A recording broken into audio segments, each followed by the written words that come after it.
ওয়ালাইকুম আসসালাম। আচ্ছা, আপনি কোথায় যাচ্ছেন? যে গরম পড়েছে বাবা, বাসায় আর বসে থাকা যায় না, ওই জন্য ভাঙ্গনের পাড়ে এক পুকুরে গোসল করতে যাচ্ছে। আপনি যে গোসল করতে যাচ্ছেন, আপনি কি গোসলের ফরজগুলো কি জানেন? কি বলো বাবা, গোসলের ফরজগুলো জানবো না সেটা কেমন কথা? তাহলে বলেন তো শুনি। গোসলে 3 ফরজ। 1 নম্বরে লুঙ্গি, 2 নম্বরে গামছা, 3 নম্বরে হাবা। হাই হাই চাচা, এটা কি বললেন?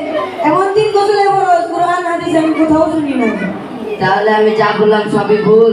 জি চাচা, আপনি যা বলছেন সবই ভুল। বাবা তাহলে আমার গোসলের ফরজগুলো বলে দাও তো। জি চাচা, বলে দিচ্ছি। গোসলে 3 ফরজ।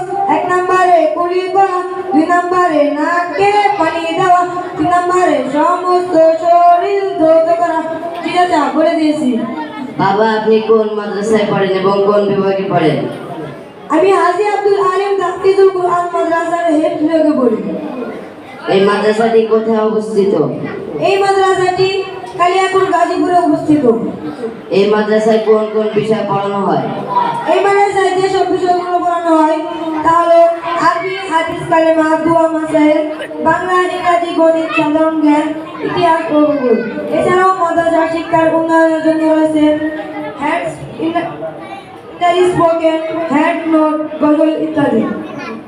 এই মাদ্রাসায় এত কিছুর ব্যবস্থা রয়েছে, এই জন্য তো এই মাদ্রাসার সুনাম মানুষের মুখে মুখে শোনা যায়। তাহলে নিঃসন্দেহে আমার ছেলেকে এই মাদ্রাসায় ভর্তি করা যেতে পারে। জি চাচা, আপনার ছেলেকে নিশ্চয়ই এই মাসে ভর্তি করাতে পারেন এবং আশেপাশে যেসব বাচ্চারা এখনো ভর্তি হয়নি তাদেরকে ভর্তি হওয়ার জন্য উৎসাহিত করবেন।